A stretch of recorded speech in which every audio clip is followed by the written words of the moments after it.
Hey guys, how's it going? This is Dia from Living My Best Life. Today I want to share with you the 10 best minimalist rules. And it's also to help save money and prevent clutter. What a combination, right? That sounds perfect for a lot of us. Now, some of these rules I have not heard of, but most of them I have, and maybe you have too. The 80-20 rule. Now, I'm not sure how to pronounce this, but here we go. Pareto's principle. Basically, that one is just talking about how 20% of the people owned about 80% of the property, the land, the real estate, and the same principle, the same rule applied to pretty much everything. So now we see it more like in business and different things where 20% of your employees typically make you 80% of your revenue. Same thing as in your clothing. For example, you wear about 20% of your clothing, your shoes, jewelry, whatever, and you wear it about 80% of the time. Now, it's not exact numbers, but it's an average thereabouts. A lot of times we have a ton in our closet, a ton of different things, and we only use like a handful of items that we really enjoy, we really love. So why are we keeping other stuff we don't need? It's pretty much what that rule is about. Rule number 2, the 90-10 rule. That one is more about quality than quantity. So in the same kind of concept, 10% of what you have, that can apply to, or what you're going to purchase, to not have that much clutter, to be more minimal, to be more essential. Instead of buying a whole bunch of things that cost you a few dollars each just to have more of it, they are cheaper quality most of the time, and they break easy. If you purchase something that is higher quality, 1 or 2 items of that, it might last you a lifetime. So instead of cluttering your home or constantly purchasing the cheap stuff that will break, think about buying quality over quantity. You won't have so many things of it or wasted that much money, and it's just more like a long-term deal. So you buy something that's $100 versus a few dollars every few months. You buy something that's $100 and it'll last you maybe decades, maybe the entirety of your rest of your life, and you won't have to purchase it again because it's good quality. It's kind of that concept. Number 3, the 95-5 rule. It's the same as the previous, just in more extreme measures, I would say, more extreme. So you buy even less of the things, but it's even higher quality, where you would only need like the 1 or the 2 tops. I don't know, for example, a knife. You might buy the best quality knife that you can purchase, that you can afford, that you literally will only have 1 or 2 of, and you won't have to purchase any more at all for the rest of your life. You buy a small paring knife and then a larger chopping multi-purpose knife, and that will pretty much set you for forever. You can cut everything with that.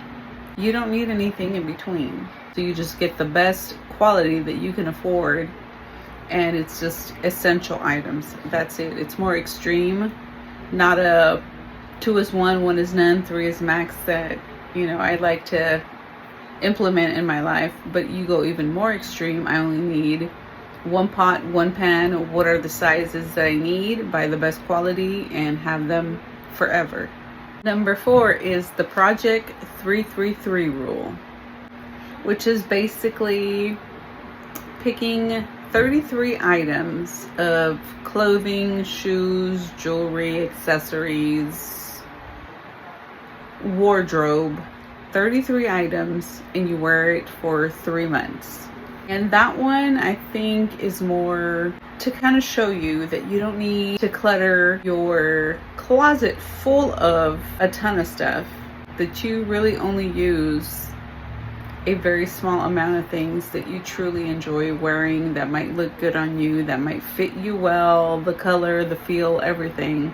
Number 5 is the 90-90 rule. Now this one I had not heard of. Basically, ask yourself these couple questions. Have I used this item in the past 90 days? And or will I use this item in the next 90 days? And that will help you determine whether you want to keep something or not. And that can help you eliminate more clutter.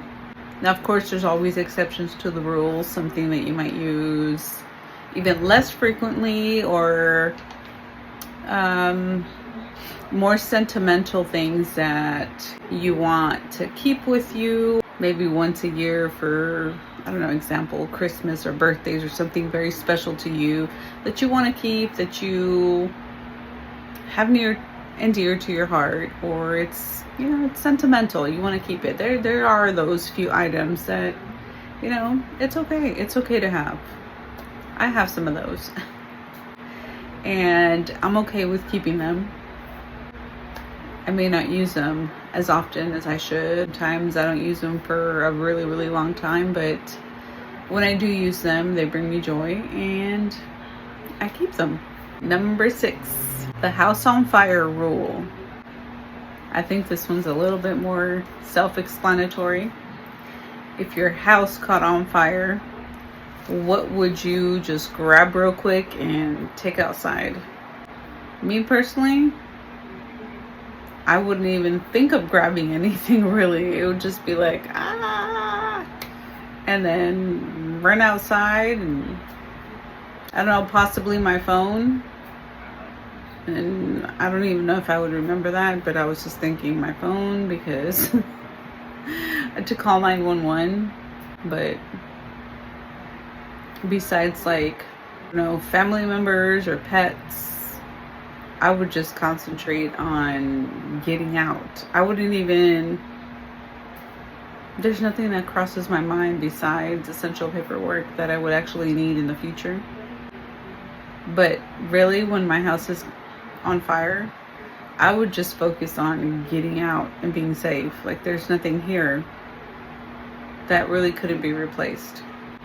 So that tells me right there, I don't have anything worth dying for, possibly inhaling toxic fumes. Okay, that brought it into perspective. Now, don't get me wrong, I enjoy the things that I have while I have them, but to take the extra time to drag it out and risk damaging my lungs and burning myself and possibly getting trapped in a house, there's nothing that came to my mind. So there's my answer. I can get rid of just about everything in here and it won't hurt me one bit. Everything in here that I have is replaceable. Now, there are some pictures that I just remembered now that I'm thinking about it, and I saw like that direction where my closet is, but I need to get that scanned and digital and email them to myself, and then it wouldn't matter. I can reprint them later. That would be the only thing that I could not replace. My pictures. I have some of those memories, obviously, but I could not replace those pictures. Now, number 7, the 90+ rule. 90% or higher, like on a scale of 100, if it doesn't rank high of 90% score or higher, don't purchase it. So if you go somewhere and you're getting that impulse of wanting to buy something, or is it good quality? Is it something that you need? Would you rate it at like a A+, a 90 above? If not, then don't buy it. It's not something you would even rate of that high of a quality or that high grade. So I bring it into your life. Waste money and clutter. That's pretty much what it's saying. Number 8 is the 30-30 rule. This one I had not heard of. So it's not about no, it's more of not right now. $30 or more purchase that you want to make. Could you live without it for 30 hours? Then consider not purchasing item for the next 30 hours. And then maybe that'll change your mind and you realize, I don't really want that anyway. Now, number 9. This one is the 1 in, 1 out rule. I think a lot of us know this one. If you want to purchase a pair of jeans, for example, then you have to get rid of one. And I guess it's not as much as not purchasing, but not cluttering in this instance. It's not to deny yourself things, but more to not accumulate too much in your home. Now, number 10 is the 2-minute rule. Now, this one is geared more towards the clutter, which is like you just had dinner and you have dirty dishes and you take those extra 2 minutes instead of just leaving your dishes on the table or just tossing them in the sink. Take a couple minutes, get your dishes, your cups, rinse them out, put them in your dishwasher. It just took a couple extra minutes and the things don't pile up. Then when things pile up, so many dishes, so many clothing, so many whatever piles up, you get discouraged. So it kind of tricks your brain a little bit to do just a little bit at a time and don't procrastinate too much, because even the tiniest little things that you do make a huge difference. So it's kind of that concept. Then you fill up your dishwasher and you start it. But once it starts piling up on your counters or inside your sink and you just look at it and you don't even want to go into your kitchen, and then it gets overwhelming. So some people do, they just let it pile up. So it's that kind of concept. You take just a couple of minutes, clean up after yourself, just a couple minutes, a few minutes of your time, and the things won't pile up. That's kind of that concept. Yeah, guys, that was the 10 best minimalist rules that article had. And like the other articles, I will put it in the description so you guys can go right to it and actually read the full article and get more in detail with it and learn about it. Going through this, the one that made more of an impression was the house on fire. That house on fire rule, it made me realize the only thing that's important, truly important here, that I cannot replace are my pictures. Physical memories that I'm gonna have to work on and scan them, email them to myself. Same thing with some of the important paperwork. I will have to scan it and email it to myself. Yeah, that's the one that made me actually think while I was going through these rules, because everything else that I have in here, I can replace it. It's all replaceable. It's just things. Now, like I mentioned, if the house was on fire and I had people in here, that would be my number one priority. People, pets, get them out safe. Everything else, it would suck. I would have to start over.